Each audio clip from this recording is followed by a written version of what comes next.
Anyways. Ready? 1, 2, 3. Hi, I'm Adam Heath Avitable.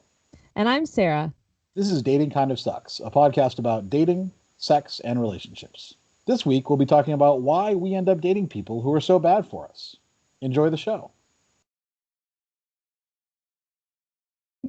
Why are we so quiet? Why didn't you say anything? You're just staring at me with those beady eyes of yours. My beady eyes. No, I thought you were going to make a joke about how I always date people who are bad for me. So I thought that's what your first statement was going to be. So I was waiting for you to start, and you're just like staring at me. I will say though, this is probably important to say in the very beginning, is I feel like the last several episodes have had relevance to your current relationship. And it's very important to say that this episode does not. Like, I love this that's disclaimer very important at to the say. beginning. I mean, I think that's a good thing to say because it could be construed that way. Like we started talking about, different topics that are always like, oh, Master of None and blah blah, and then we're like, now, why do you date people who are so bad for you? Let's get that out of the way. Wait, what happened with Sarah and Master of None? What was so bad? Yeah. Hold up. Yeah. So let's just get that out of the way, that this has nothing to do with your current relationship at all. It is exclusively because we were looking for a good topic, and I was reading about some of the new terms that are coming out, and this new term fleabagging, which came out of the show Fleabag. It's on Amazon Prime. Started off as a UK show, I believe, with Phoebe Waller-Bridge. Waller's or Waller. Anyway, she's fantastic. She was like, her Saturday Night Live episode was the one she hosted was probably the best one of the season. And she won an Emmy, I think, maybe more than that. She's brilliant, and but in the show, I've only actually seen 2 episodes of it. I have to admit, I loved it. It's on my list of it's on my long list of shows that I want to finish. She just has a habit for dating people who are bad. There was a hot priest, so that she kind of was like trying to get with a hot priest, which obviously is a terrible person for anyone, not just right. Someone specifically, but for everybody, because they, probably can't really do what you want them to do. So anyways, I just want to, let's have that preamble out of the way. Yeah, let's get that out of the way. Now let's talk about you and Master of None. Let's talk about what's been going on with you guys. Wow. I know. I mean, what's been going on with you guys? I think last time we spoke, I got emotional about having a conversation with him about him spending the night and him kind of about how important it was for you to have somebody to make that step and maybe have that difficult conversation with the family or whatever. Right, yeah. So of course, after the episode drops, then we have to have these conversations. But right after we got finished recording the episode, so before it was live, I called him and we had a brief talk about everything, and I started off with, so I talked about you on the podcast, and this is kind of why I called. And of course, he goes, well, that's great. Give it to me. Give it to me straight. So talked a little bit about what you usually say to him. That was a terrible sex joke I was just about to make. Never mind. Give it to me. What? Give it to me straight. I really wasn't going to say anything more than that. I was making just a double entendre. Oh, so anyways. No. Give it to me hanging to the left, give it to me curved to whatever. Whatever it is. But okay. Okay. Anyways, so we had that conversation, and I think I was very afraid, even as I was on the phone with him right after we recorded, to push, or I felt like I got my message across, but I wasn't as pushy or as firm. I was just kind of, well, this is kind of what I want you to do, and well, da da da da da. And then I called you after, and of course your first thing was, well, you weren't forward with him. You weren't straightforward with him. You probably weren't as firm as you were in the episode. I don't know if it got through to him and whatever. So then he listened to the episode, and then of course the following day or so, he came over, and it was one of those, well, let's talk about this again. And he had mentioned that when I called him that first time, whatever night it was, Monday night, he hadn't stopped thinking about it, and he was just trying to figure out a way to work on that and fix the situation a little bit more. So then when we had a conversation 4 or 5 days later, he obviously, things aren't going to change overnight. I think it was a step in the right direction that we started talking about this, and I got more emotional than I would have thought that I would have got when we finally spoke in person about it, because there's just so much not normal right now, obviously, in the world. And so I had all my pent up anxiety and just sadness about this pandemic, and then Right. not being able to have a normal relationship with him. And I just started fucking crying. And I wasn't mad at Okay. him. We were just sitting on my bed and I just lost it. And of course, I told him, I'm not mad at you. I need things to change. I need something to be normal, because nothing is normal right now. And there's so many things in my personal life outside of our relationship that are not going well, that I feel like I just need this. And he heard me out, and he's working towards having that conversation with his family. It's a really delicate topic with his Sure. family. So he literally has been asking a couple people who are close that know his parents and part of his family Let's how just like do a candygram where just someone knocks on the door and just to sings a little he's song. It staying the says, night. No. Sarah and I have been fucking, so if she has COVID, so do I. I'm gonna stay the night, and then that's it. Yeah, no, I don't think that's on his approach No, tactics, no. but that's an idea. But even yesterday he had mentioned, I'm still working on this. I haven't forgot, because he was over, since it's getting darker every day, because eventually we're gonna have a time change. It was starting to get dark, and he was like, well, I'm never over here when it's dark out. And I was like, yeah, I know. He goes, I'm working on that. Okay, I'm working on that. So he knows, and I think we're in a good spot there. So I was actually really embarrassed, though, that I cried in front of him, and I I wanted to have like a sexy evening, and that was just not what was gonna happen after I bawled my eyes out. Except after I bawled my eyes out, he let me just chill for a little bit, and then he was like, I want to make sure you have a better night. Can I go down on you? I was like, yeah, I mean, sure. That'll make me feel better for sure. Then we had sex, and whoo, sex right after you're bawling your eyes out actually was pretty Yeah, great and exactly what I it needed. So, can be cathartic, you know. yeah, And why were you embarrassed about crying in front of him? I don't know. I think, and I told him this too. I think I want to be portrayed as this badass bitch, and I only cry when it's, I don't know, it just I mean, with I still think you're a badass, and I've seen you cry like I don't know how yeah, many times. I yeah, true. I mean, True. Literally it's queue up 2 days ago. yeah. Um I mean, it happens. hyperventilating It's crying. happened multiple Yeah. times, and but I mean, it doesn't mean you're not badass or strong if you cry. It's just that's a way to emotionally vent things. Sometimes, that's all it is. I know. I just don't think I was ready to cry in front of him, and then it just kind of happened. I don't think you're ever going to be ready to cry in front of your partner, but that was Yeah. something hadn't done in front of him yet. So that I was like, "Oh, sorry, you're seeing me like this. I'm embarrassed." And I don't know, Right. I still have some insecurity about not, I guess, being vulnerable. I'm a lot more vulnerable around him now than I obviously was a couple months ago, but there's still other sides of me that I'm slowly showing, and I'm like, ooh, is he gonna like that? Ooh, like I know he still hasn't seen the anger bitch style I side of it. know, I'm afraid. I keep asking myself, ooh, is that? Obviously, I don't feel that rage to Right. pick out anything yet, but I've noticed, oh, that's something he hasn't seen yet. But for example, he was driving, and Nashville drivers are terrible if you didn't already know. But he was driving out of my parking garage, and everyone always runs the light as our light turns green so we can get on the main road.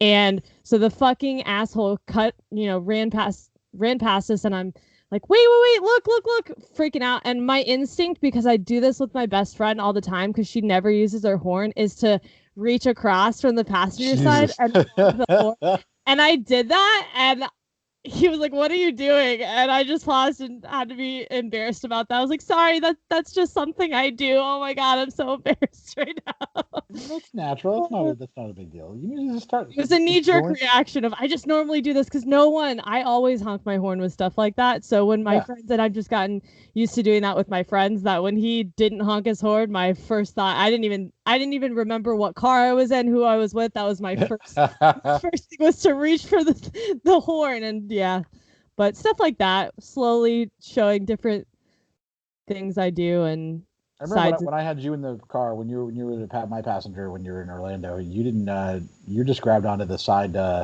armrest. shit bar, yeah. And then you just held on to that for the whole time, so your hands weren't free to hit the horn at all. Because I managed to, just you were too scared. I feel like you would have punched me. Yeah. If you tried to reach over, I would have grabbed you. Yeah, they're like, "What the fuck are you doing?"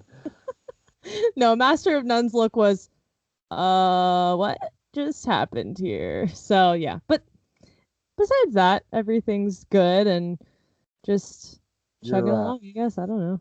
Your sticker fell off, by the way. Oh no, I swept it out. I've only I was married to my ex-wife for God, how many years now? 9 years, and we were together for 3 before that. So 11 years, I think, together is how long we were actually together. And I only cried in front of her 3 times in 11 years. Only 3? Yeah, once was when my great-grandfather died, and that was just more of a, just kind of a realization that he was gone.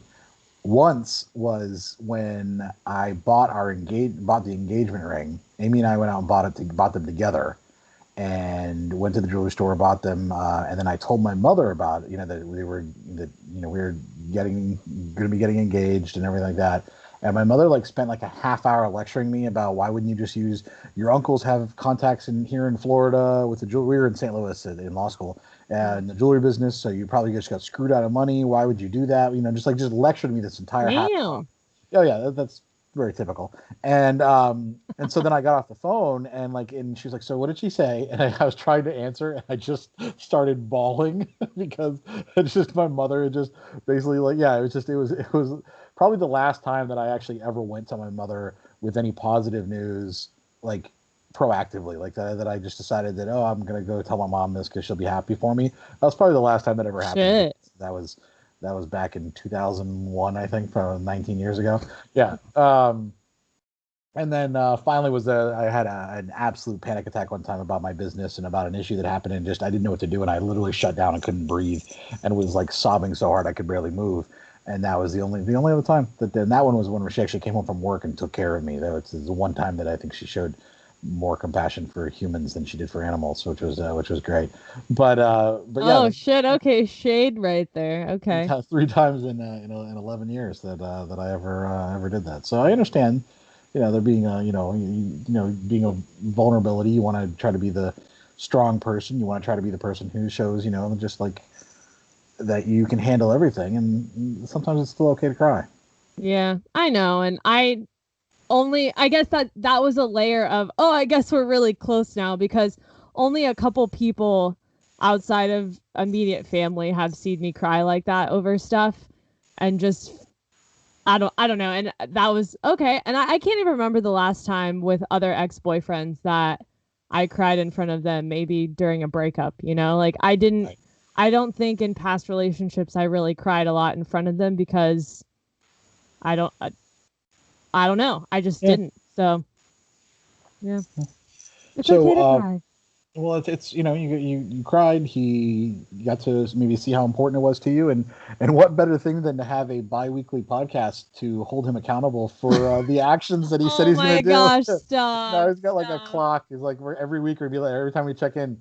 So has he talked to his parents yet? Has he stayed the night? I know. We're gonna start a countdown clock. Stop it! No, don't. Stays the night. Yeah.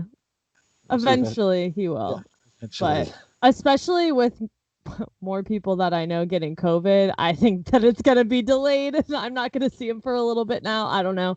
That's just my thought. But what did you just see him recently? Today is Sunday night. Yesterday. Right? Saw him yesterday. Yeah. I'm sure you'll see him again this week. Maybe. I don't know. Well, I'm going on a trip in 2 weeks by myself. So I had also, because my other friend canceled and my 2 other friends I asked can't go. So I, of course, asked him, but I knew he wasn't going to want to go or be able to go because I don't know what he would say to his family. Oh, I'm just going to leave for a week and okay, bye. Go hiking for a week. They'd be like, where? With who? Oh, nothing. No one. Nobody. Which is literally what I'm saying to my friends and family. Well, who are you going with and why? Nobody, and because I want to. So yeah. Hey, as someone who just took 8 days and just traveled all across the Southeast by myself, it was really nice. It actually was a good time to reflect and kind of have some just space, and I don't know, It's either just hit the road. Yeah. Nice. So. I joked too with him because I was wondering, well, what the fuck am I gonna do when I solo travel? Because the last time I was in Seattle for a handful of days, the first thing I did when I landed at the airport was I got on dating apps and that's true. started swiping and went on a date that first Yep. night and then hung out with him a second night and fooled around. So he joked, he was like, well, I mean, you can go out with other people if you want, and he just kind of grinned. But obviously, I'm not going to do that. But it'll be interesting because COVID plus no dating apps have. Well, even if I was single, I don't think I would go out with someone during COVID, like randomly in a city after getting there, anyways. But yeah. And if what you don't do is make sure you eat enough and don't get drunk at the bar, and then I'm not going to drink on this trip. And then try to order a prostitute. Oh yeah, I'm not going to pull an Adam. So try not to order a sex worker after getting too drunk. You're not going to drink on the trip at all? Is that what you just said? I made a lot of mistakes the last time I was alone and drunk in a city by myself, so I don't really want to drink. I'm more worried for my safety than anything else. I don't know. Well, no, I mean that's true. Don't drink too much. I mean, you can go sit at a bar and have a glass of wine and say. I'm also a lightweight, so me with two glasses is well, what's going on? And then I forget that COVID's a thing, and I don't know. I'm trying to listen to our in-person episode would know what you're like after 2 drinks. Yeah, like what the fuck. So trying to restrict that, but okay, all right. Well, too bad he can't go with you. That would be fun. But you know what? There's going to be plenty of time for trips in the future anyways. Yeah, eventually. I do want to take him on a really cool trip for his birthday. So hopefully we can do that. And yeah, I think travel is what in past relationships and just in my life in general is what really brings people together. And it's a new outlook. And I'm brings always you together or tears you apart. Yeah. I mean, I can say that with all my close friends, I've been on big trips with them, and we had our moments where we fought, but hey, we're still friends now, and we can look back at that. I actually one friend too that I'm no longer friends with after that trip because we fought so fucking much, and I said I needed a break from that person, and then now we're just kind of distant friends. But yeah, it can work. And I do think that it's definitely gonna be important for him to start staying the night before you guys go on a trip, so that you at least know what it's like to sleep in a bed with him before you go on a trip with him. Yeah, we only nap and we joke. I really fucking hate cuddling past X amount of minutes, I guess. But yesterday we napped and I was on his chest for I want to say an hour and a half. Oh, yeah. And because my ear is against his chest, I felt like everything was draining out of my ear. I don't know, like I felt very heavy on that side, and that I was like, why does my head hurt from sitting laying like this, and my arms? What? That's weird. I know, but I don't ever sleep on my side either. So I'm like, why is my? I don't know. So you have a lopsided brain, and it just on one side. That's probably what it is. My guess. There's something wrong with me. Obviously, that's not new news. Obviously.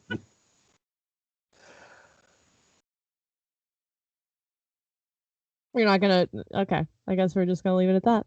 Yeah, there's nothing else to say about that. So, do you, since we talked about my dating life and cuddling and stuff, do you even have sex anymore? Do you even date? I haven't in so long. Remember, I told you that damn video game. Did I say that on the episode, or did I only say that to you? No, you definitely said that on the episode that you watched or played a video game and you got a boner from one scene. The bath, which I made you watch. Which Master of None plays that same fucking game. Was dying laughing. I asked him, "Oh, what video game were you playing?" He's like, "The one that Adam got a boner." But he never gets the rub down bath. He doesn't get the special bath. No, he doesn't get the special bath in the stupid fucking game. So yeah, he's missing out. I mean, I made you watch that after we finished recording. I just don't understand it. I don't understand. Yeah, I know. I really. It was such a weird element of the game. But anyways, no, I have not.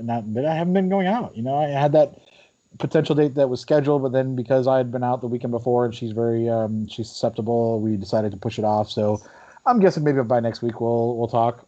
I do have, and I'm lucky because she doesn't listen to the podcast. I don't think so. She is in the group, but she doesn't listen to the podcast. A friend who I'm into, and she and I talk about it all the time, and she always tells me that we can't date because she's too boring for me, basically. But she lives Have you over. mentioned her before? Yes, yeah, I mentioned before. I went up to Okay, sounds Jacksonville and so saw. familiar. Yeah, I Okay. went to Jacksonville and saw her, and we had a great time and actually connected really well. We chat all the time, like consistently throughout throughout the day. We'll chat. I was supposed to go over there on Thursday night. I was just gonna just go over. She's over on the coast and stay over for the night and just to, like hang out with her. She'd never kids, but didn't work out. She has her kids this coming week, so we're probably gonna do that the week after. Go over there for a night and just just hang out. I told her I actually would like want to take her out to an actual restaurant, and yeah, and who knows what'll happen? Maybe nothing. But I mean, I've literally had a crush on her since I was like 14, so 15. So yeah, What? I've had a What? crush for almost as long as you've been alive, basically. I was gonna say that actually. Yeah, actually, as long as you've been alive. Yeah. How old are Damn. you? 27, 28? 28. Yeah. Yeah. So I think I was 15. So What yeah, the fuck? 28 years ago that I think we met for the first that I met her for the first time. So why did it never start from the beginning? Well, in the beginning, I was going away to school. Maybe I was 16 or 17, but I was in that range. But she was the assistant manager of the video store that I used to work at, and she was younger than me. She's 2 years younger than me, but her she was very presumptuous. Is maybe the very assertive and everything. And we always kind of connected well. And then on her 21st birthday, we went out with a group of us to go to Pleasure Island, which is Oh now. God, yeah. You're And showing your age I once know, I again. know. And that had a great time there. But she was into a guy, and then I went away to college, and then law school, and then moved to Los Angeles and got married, and all those things happened. We kind of stayed in touch through social media once like Facebook became popular, and then she has recently got divorced. So yeah, it's just been kind of one of those things. Never really otherwise happened. So and she's got Yeah, I'm wondering why she thinks that she's too boring for you because she's known you for so long, and she's maybe known that's for just so something long. she's always assumed from the beginning. I The don't know. beginning, no, but I think back then she was just. I mean, she wasn't into anything. I mean, I was obviously very different than how I am now. I would hope so. I Yeah, mean, yeah, except for you still eat bacon and masturbate 5 times a day. right, Those of those course. things are consistent. So Yeah. those are consistent. But I think it's just the fact that her life is relatively mundane in the sense that she does stuff with her kids and she has like events she goes to and She's like more she stable than you are. That's all. yeah, she has a house in a suburban area, and like yeah, she doesn't go out to, she doesn't do parties, she doesn't do like every Strip aspect of my clubs. She life. doesn't. Yeah. Yeah, every aspect of my life is just very is tends to be very odd, Might and you might need a little more stability in your life, oh anyways. no, I'm Though. fine with it. Like I like the idea Okay. of dating someone who isn't like my life because it gives me a chance to like have maybe a little bit of like normalcy in my otherwise weird life. So I was gonna say, what has happened in the past when you've dated people who are so similar to you?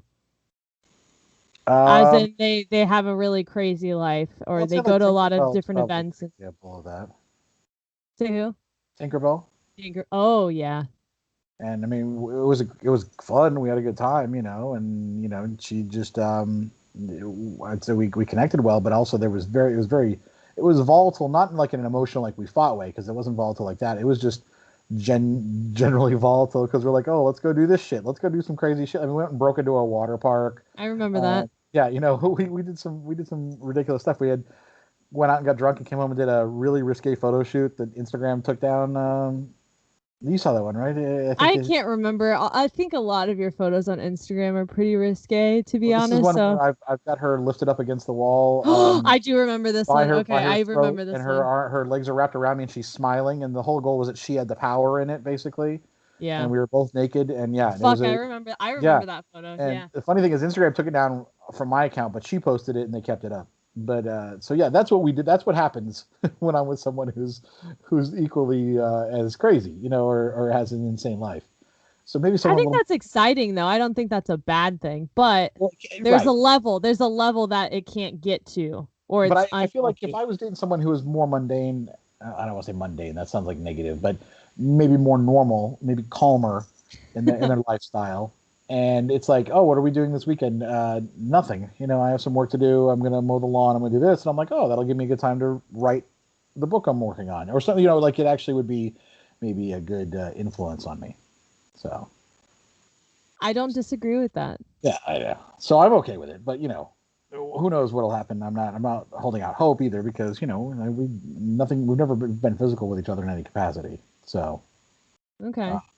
except every day, yeah. I mean, every now and then I said something to her. I sent her a snap or whatever, but her kids were around, and she's like, "I didn't put it on audio. I had it muted because I was afraid what you're about to say, and I didn't want my kids to hear." So like we flirt, we flirt.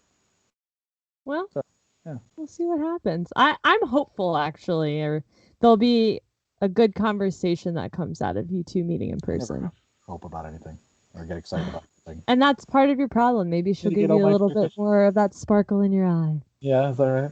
Yeah. Other weird thing that's happening. I say weird, but I mean it's normal for me. The girl I did briefly. I got to get better at saying girl. By the way, that's another thing I've been saying girl instead of woman. But I have to say, woman sounds so formal to me. Like to me, it's like girls and guys, not girls and boys, but girls and guys. And I refer to girls and I refer to guys. Yeah.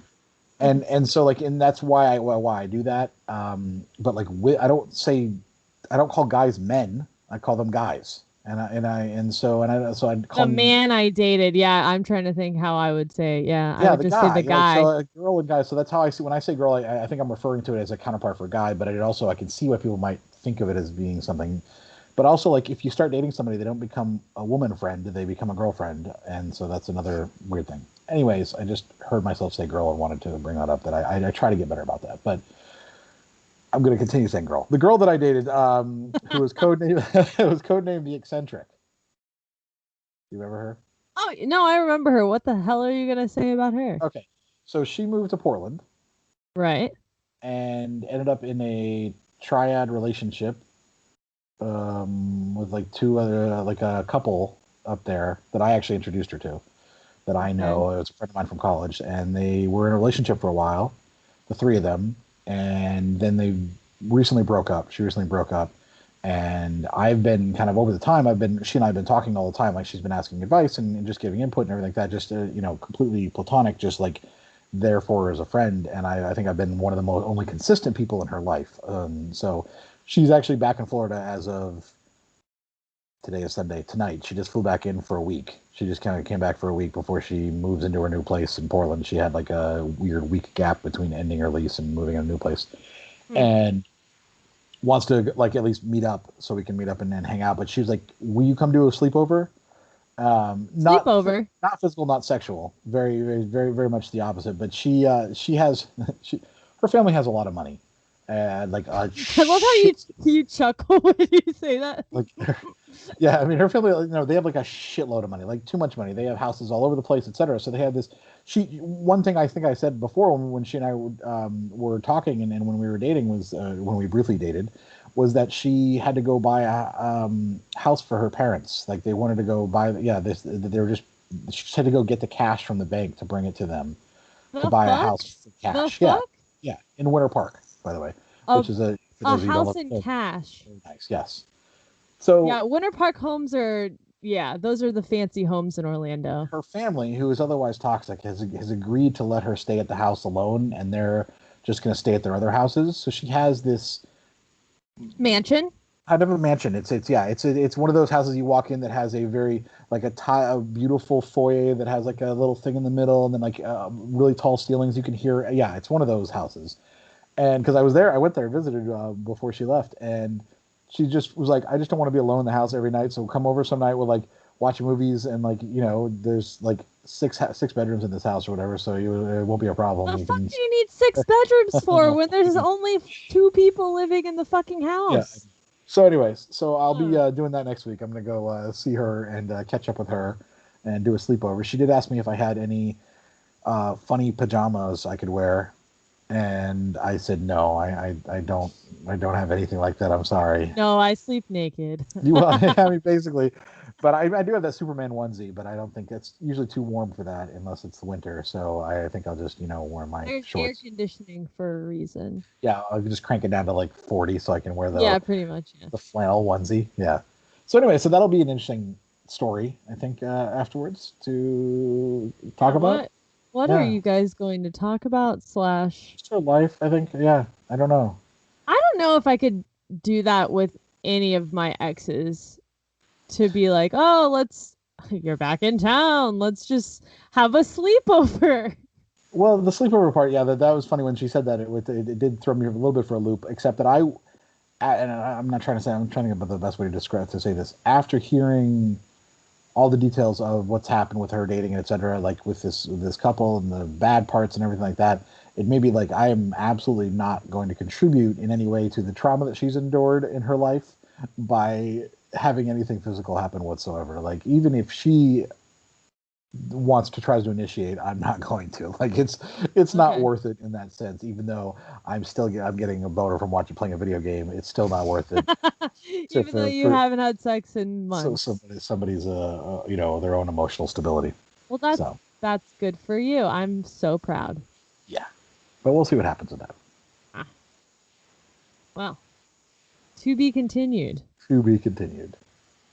Oh, talk about toxic relationships and screwing yourself over. Yeah, I know. What a good topic for today. That's kind of fit into the rest of the show. Should we just go ahead and take a break here, and then we will be back with the topic. So originally, when I heard the phrase fleabagging, I wasn't sure what it was, but the only thing that I could think of course, is teabagging, which is, you know what that is, obviously, right? It's when someone puts their balls on your face. Yeah, and then you're basically like, usually like. Can't say that's ever happened to me before, but. I was gonna say, I would absolutely be willing to bet that you've had balls on your face before, Sarah. But not like. Okay. Okay, I've had balls on my face. Yeah, but I always thought teabagging was. This is not even what we were supposed to be talking about, but where you're just kind of lying on the bed and then he gets on top and just. It's supposed to be like a prank thing. It's like if someone passes on the party and you draw dicks on their face, but like some passes the party, then you drop your pants and you take a picture of you basically grabbing your dick and like dipping your balls on their face, essentially. Right. That's what I always thought it was. Yeah, I've had balls on my face, but that was me going in. Just going in. Looking for them balls. But that is not what fleabagging is. Thank you for clarifying. It's not. More disclaimers this episode. Thank you. I know. So it says it's inspired, and her name is Phoebe Waller-Bridge, not Wallers. So Phoebe Waller-Bridge is her name. Her acclaimed BBC series Fleabag, in which the creator and actress can't stop dating men who are a bad fit for her. So it's basically to serially date people who just aren't good for you. In the show, does she think that that's because it's romantic to date people that give her that adrenaline rush when she knows that it's not good for her? I think she's like I said, I've only seen like the 2 episodes so far, but I think she's very self. What's the word I'm looking for? When you I'm blanking on the word. It's a normal word. She's damaging herself. Basically, she's very much self-inflicting, self-hatred, self-whatever. Like basically just she's doing it because she doesn't think she deserves anything. Is how I kind of looked at it. But it could be. But I don't think that's not really the point of the show, and so it's weird that the phrase came out of that. But I could see why they would call it fleabagging, because it's kind of a catchy phrase. Mm-hmm. I think that it's one of those things that even if you get rid of the word fleabag, and we're like, oh, let's get rid of the trendy word for it, dating someone who is a bad fit for you on a regular, continuing to date people who are bad for you is an ongoing issue.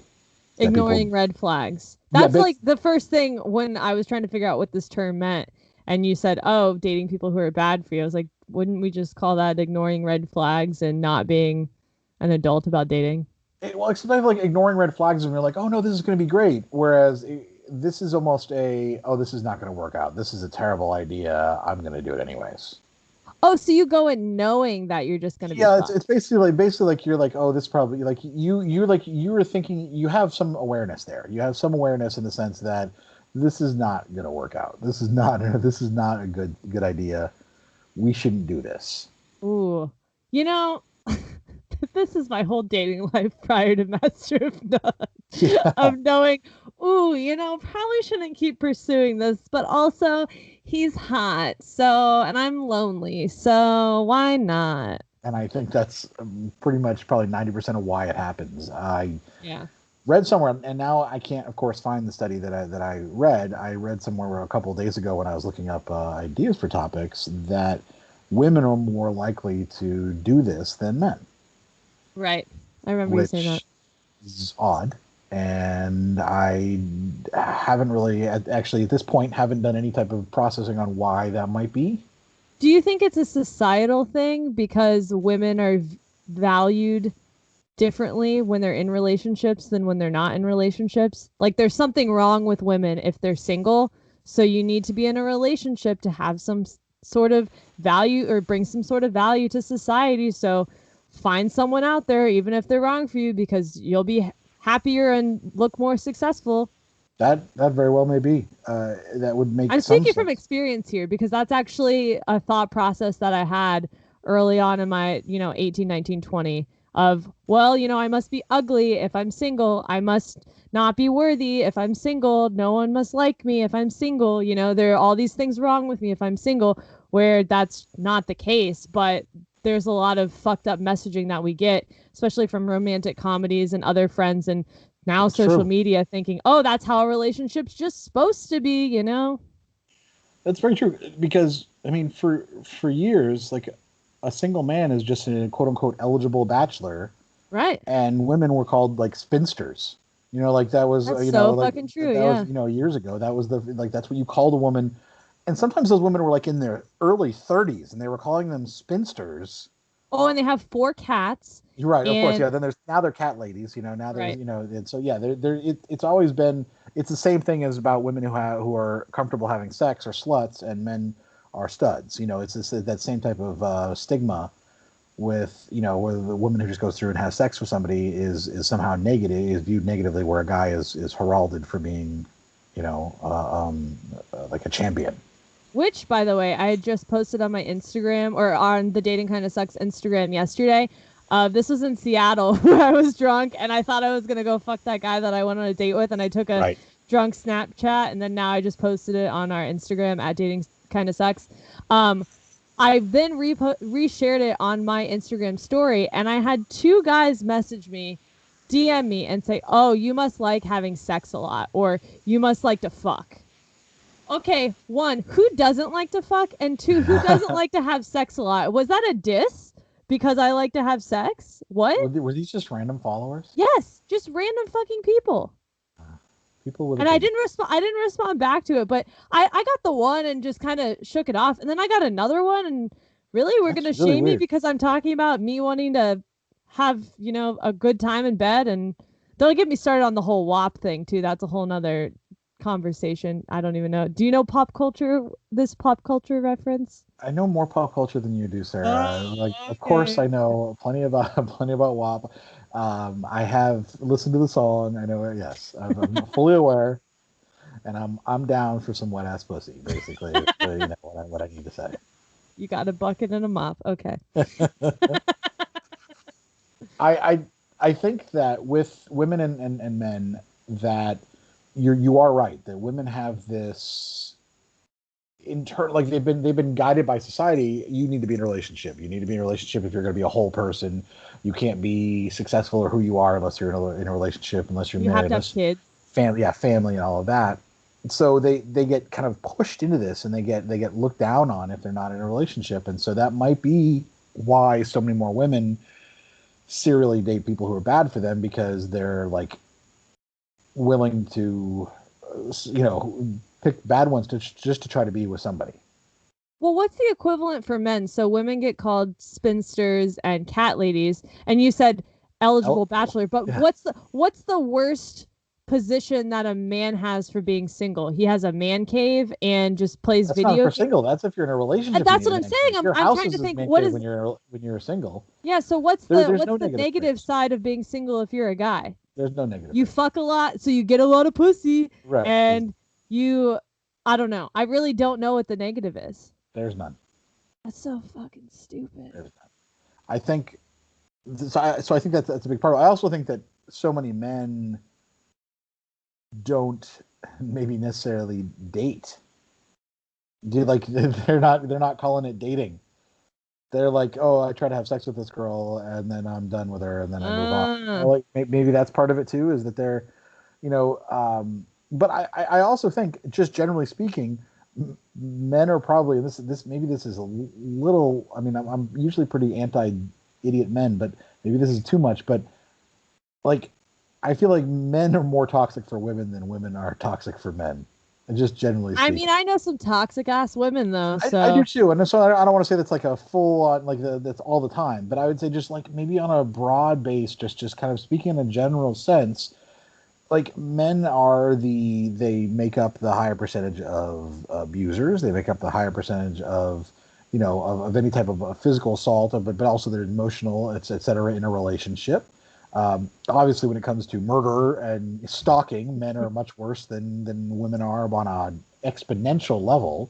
that's true. So, like the idea that men are going to be more toxic on a microcosm, I don't know if that's the proper word for that, but on like on a personality level or on a compatibility level, it makes sense to me. And I think it's also because men, as a general rule, and the goal is for us as men to be better at this, don't contribute as much in a relationship a lot of times. Like we're it feels like the woman has so much more that she has to do in a relationship, To keep it because going. keep it going, because men maybe don't keep their emotions. They're like they don't try not to be emotional. They try not to, they have their They don't jealousy and plan things. They don't right. do any surprises. That's why you see all the guys on February 13th at the Walgreens or whatever Exactly. searching for Valentine's Day cards because the girl would not be so last minute, but the guy.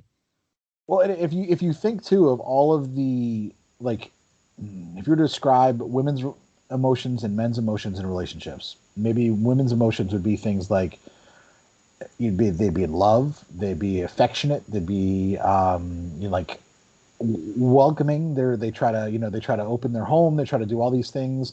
They end up getting hurt sometimes, but then like I feel like men's emotions in relationships are either nonchalant, insecure, and angrily jealous, Ooh, or just like no, angry, and then they don't, passive. yeah, or like passive. And so like I feel like all the men's emotions are always kind of negative. So it makes sense that maybe that women trying to find someone who's good for her is a more difficult prospect than a man trying to find a woman who's good for him, because he's just more willing to be like, okay, whatever. Like he's just got this passiveness to him. Yeah.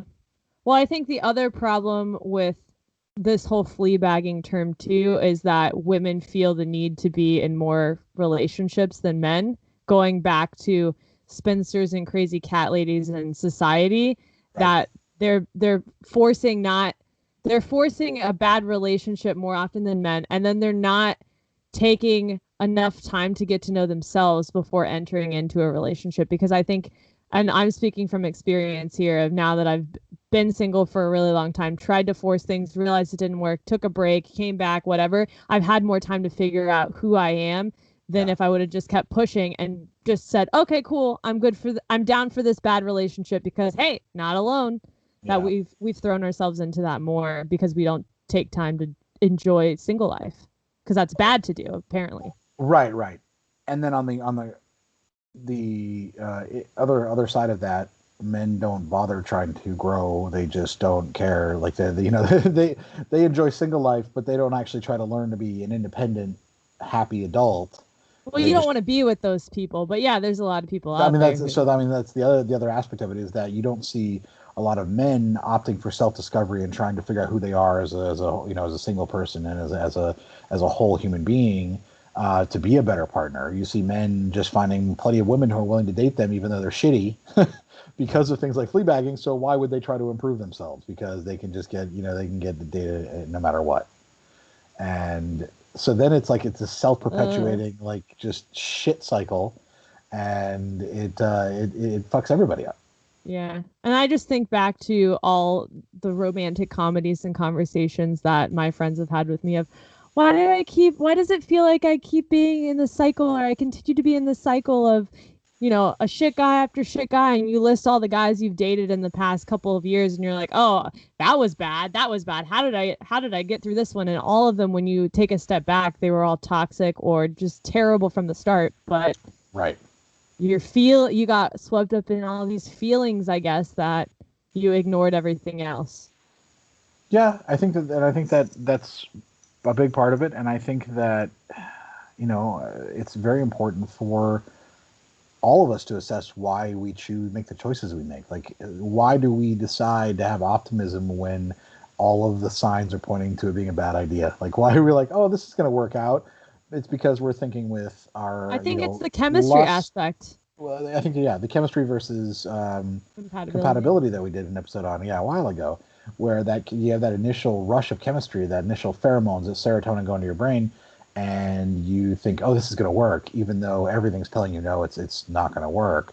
And then you can't be surprised from it. You can say, okay, well, how do I learn from this? How do I grow from this? And that's the hard part too. Yeah. And I know, by the way, that anybody listening, that there are plenty of men and women that are not like we're talking about too. We are making some, broad generalizations with this, but I would say that we are talking about, a high percentage of men and a high percentage of women who do this. And ideally, what we're looking for, and what all of us are, and this is one reason that we have this podcast, is that to learn and to help us break out of these cycles and to help us learn to date somebody who might be good for us. And I mean, you've been in a learning process for the last 3 years. I mean, but you've learned every time. Yeah. And I hate to say, at the time, I thought I knew fucking everything. Oh, I And know. I thought I knew better. And oh, this wouldn't happen to me. Oh, this wouldn't happen to me. And then now I take a step back going, okay, that was toxic as fuck. And why did you let that go on after that conversation that you had with him? But you just ignored it because he was hot and he was pretty good in bed. So, I mean, yeah, sure, let's just keep this thing going. And I don't know. And I've seen people who I know are toxic and been like, oh, but they're hot. So like, Yep. I don't care, Well, because then And- I think that was something that with past guys I've dated that I was so surprised. This is terrible for me to admit, but I was so surprised that someone that hot was interested in me, which is such a knock on myself, just saying, oh, I can't believe someone yeah, that attractive would want to date me.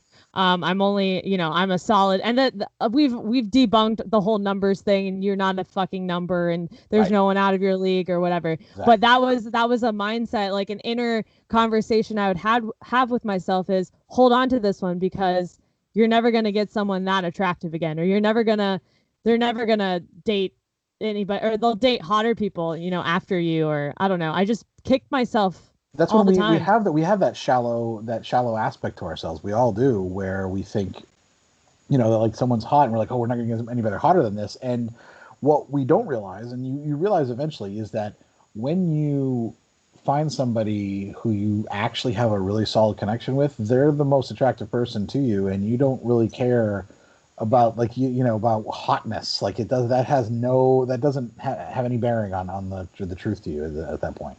It's so true. So I hate to bring up Sergeant Slaughter here because it's been forever since that Yeah, whole thing, but I swear to God, that was the one thing. He said some really fucked up shit, like he on did. the third date. He said some really racist ass shit that on my couch that I thought I don't ever want to see your fucking face again. And then And you what didn't happened? tell me And I about didn't this say until this out after loud. I didn't tell anyone you that he didn't want said to this admit fucking it. race. I Well, know. he was shitting on me because in the past all my serious relationships have always been with Asian men. So he was like, "Oh, do you like me?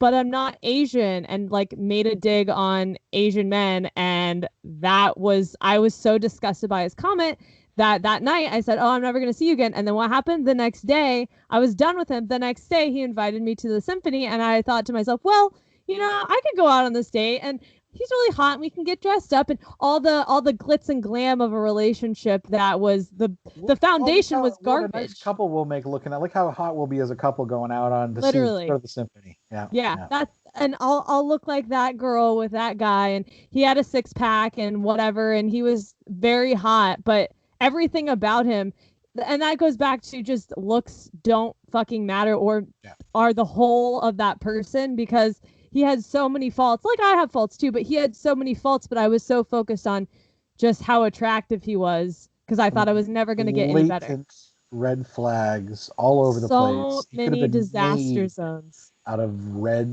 polyester, and you still would have dated him. Isn't that terrible? And you Yeah. knew this. That's the funniest Oh, thing I is was that you fully aware. absolutely knew because you didn't say anything about it till after everything was over, and you're like, oh, by the way, he's really racist too. Wait till you hear the shit that he Yay. said. I'm like, oh, I can't believe you hid that. You're like, oh, he was hot. So yeah, But our Instagram pics would have been fire. right.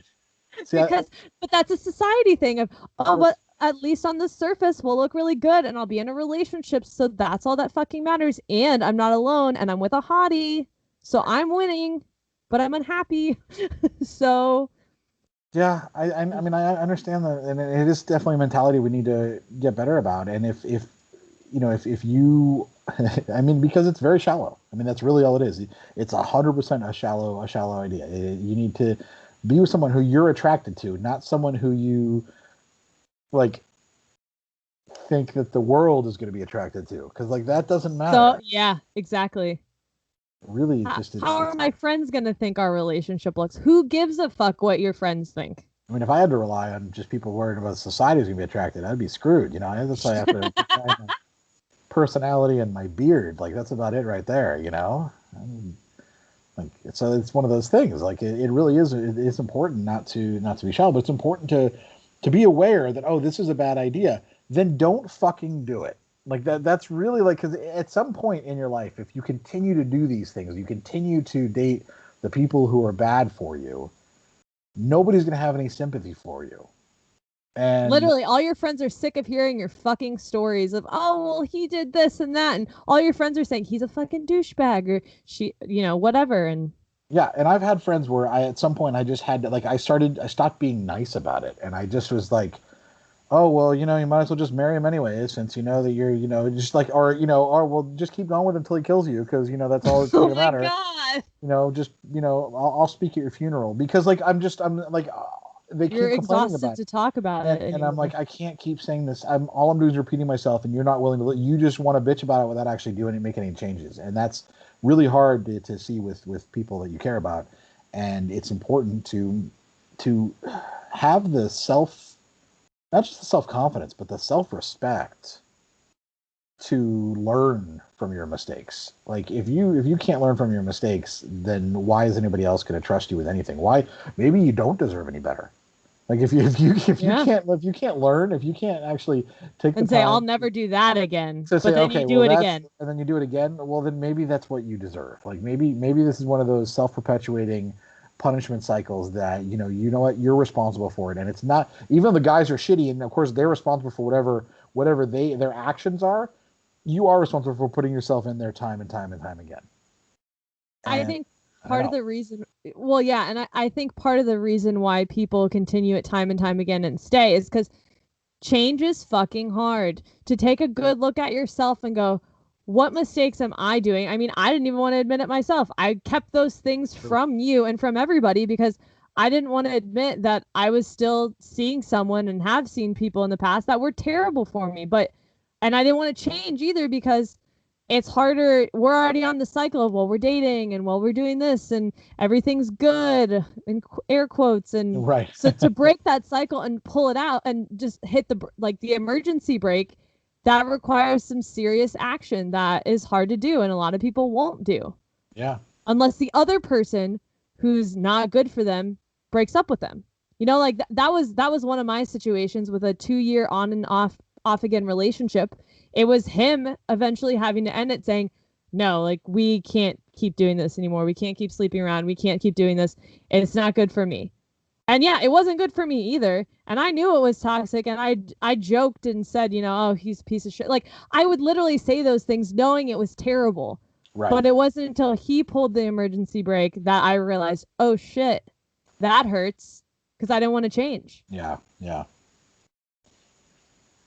I was trying to think if I've ever been in one of those relationships, and I think I had one once, and it was a few years ago. It was she was a former, when I met her when she was a stripper, but then we knew each other for like a year before we started dating, and she was no longer she was a server or a bartender or something at that point, and she was really just a toxic person. We got along really well in small moments, but then the rest of the time she was so like filled with her own self-hatred that she would push everybody away. And I think she ended up being diagnosed with borderline personality disorder. So that's, and in that, a lot of what they do is it's kind of a self-perpetuating thing where they don't think they're worth anything. So they will push everybody away so they can prove that they're not worth anything, basically. So like you try really hard to be with them, but eventually you have to step away.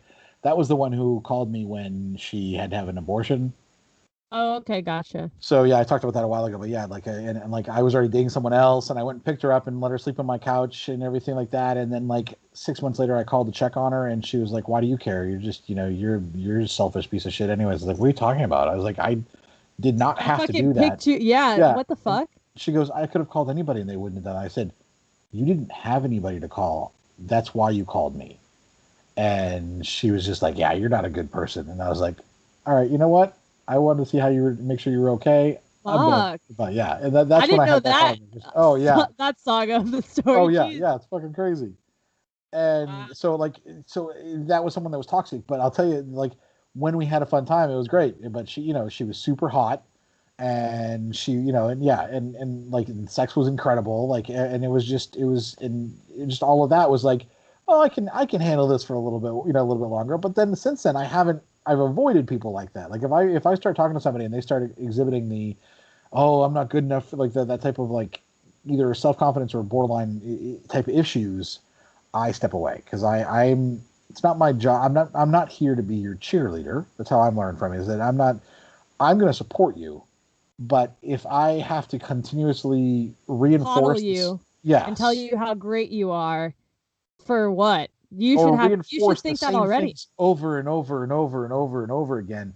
That just gets so exhausting that I'm like, I don't have the emotional energy for that type of relationship. Yeah. It's one thing if you're down and you're having a bad day or whatever, then to do that. But yeah, for no reason that they just throw a line of, oh, well, I'm just not good enough, or I guess I'm just not that pretty or whatever. And they're fishing for compliments. They're fishing for that. Yes. That, I don't know. Yeah, it's exhausting. But other than that, I don't think I've ever had like anything toxic on that level. But the problem was they were hot and the sex was good. Yeah, exactly. And that was my problem too. They were hot and the sex was good. Yeah. So you have to stop doing that. Stop fucking hot people just because they're hot. Hot people. Okay. Yeah. You know what? Hot people, you're screwed. You're out of luck. All right. No more dating hot people. That's a new rule. Date people who are hot on the inside. Okay. That's what the fuck? No, I feel like that's a good. And I'm not saying like that they're not attractive people. I'm just saying, you date people who are like amazing people. Date people who are good people. Don't date people who are purely good looking. Date for them being good, not good looking. Yeah, hot on the inside. Yeah, hot on the inside, but not a fever. No. No. Yeah, and if they don't have a sense of smell or taste, then make sure they get tested for COVID. Exactly. So, this is still a thing. I think so. What do you think? Like the steps people can take to try to break out of this cycle is. So this is saying that they've been dating this person and they're trying to break out. No, they continuously date people who are bad for them, like on a just regular basis. They know are bad for them, and they continue to do so. First step is to take a fucking dating detox.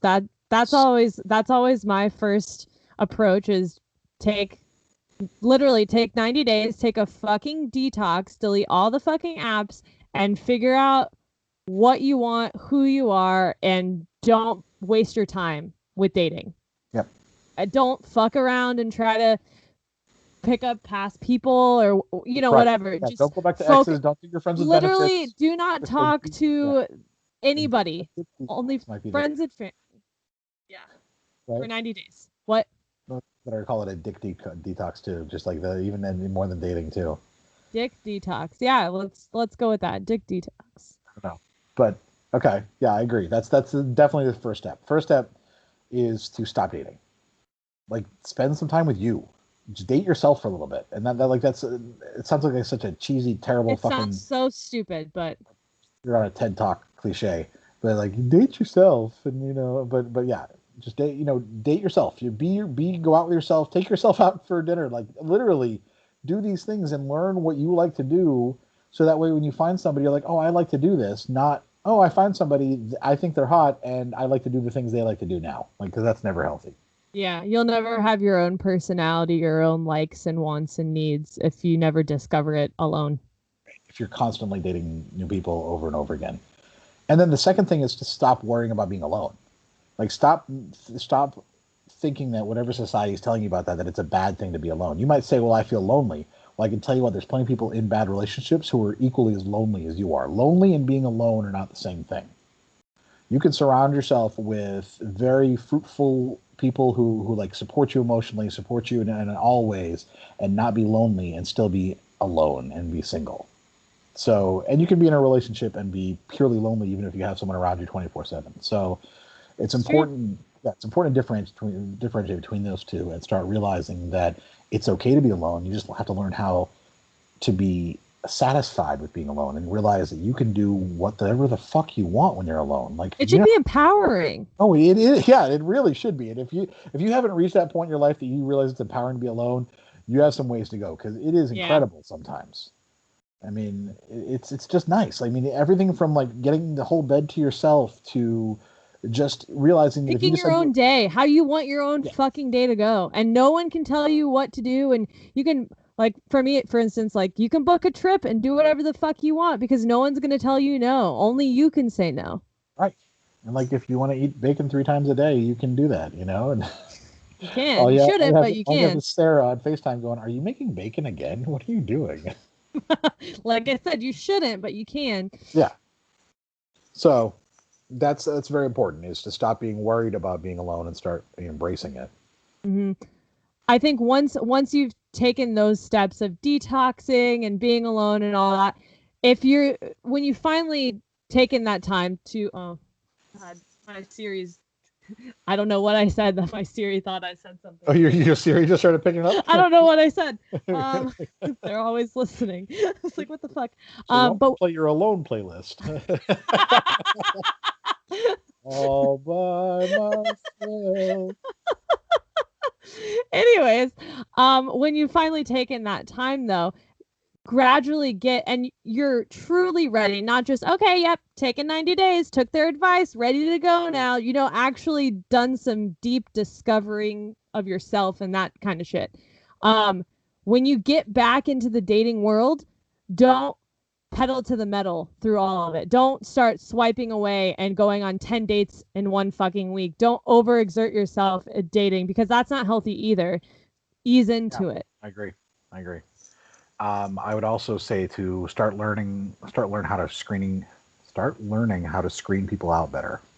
Like just learn to screen people for red flags. That Yeah. if they don't have a profile, don't swipe right on them. If they don't, if like if something they say in the first few lines rubs you the wrong way, listen to your gut and move on. Don't. Unmatched. Don't Yeah, even exactly. fucking waste your Oh time. yeah, yeah. Just unmatch. Just move And on. don't I think the other thing is too, don't think it's your loss from for unmatching them and going, oh No. well, because I know so many people that are like, well, I struggle getting a lot of matches on the apps, and when I finally get one, I want to cling on to them and whatever. That's not healthy. No. So what? You don't get a lot of matches or whatever. Then fuck the apps right now then, or Yeah. that's fine because the people that you are matching with are fucking toxic and you get bad vibes from them. So continue to swipe and eventually you'll find someone else, just I, Absolutely. I just see people that I only get, five. I've literally heard a guy say this, I only get about 5 to 6 matches a week, so those have to be like the ones that I go after. No, that doesn't have to be the case. Those aren't your only picks, you Right. know Exactly. I mean, why are you selling yourself short? And that's when you need the detox too, is well, these are the only ones I can get, so I gotta fleabag myself and right. pick somebody who's probably bad for me, but hey, it's somebody. I'm not alone. That just continues the goddamn cycle. Now you just said fleabag yourself. I started thinking about I teabagging know, I yourself too. said that too, and You I did just too, didn't you? imagined balls on my You're face. putting your own balls Balls on your face. right there. That's all I thought too. If Collecting balls and okay, yeah. if you by the way are watching this on YouTube, I don't even know what I just you look just like. saw Oh my God. Sarah Mime licking a bunch of licking balls on her face. So if you were not watching on YouTube, you just missed out. You really should check that out. Just for that. Just for that. But no, I agree. And I think that you have to realize there's a problem. And so you have to look at this, oh, why do I keep doing this? And then, okay, actually implement a solution. Don't just whine about it. Because if you just whine about it, then it's up to you. Like, it's completely your fault. At some point, it becomes your fault. I think it goes back to, as well, being single should be empowering, not a curse. So, but I think a lot of people don't see single life as empowering because they haven't taken the steps that we just mentioned to figure out what they want and who they are. So then when they go in, they're desperate and they just want somebody, and they don't find it empowering to be on the apps. They feel like it's a sad experience, or this is the best that they're going to get. And it's just, they're already going into the experience very negative. Mm-hmm. I agree. So, well,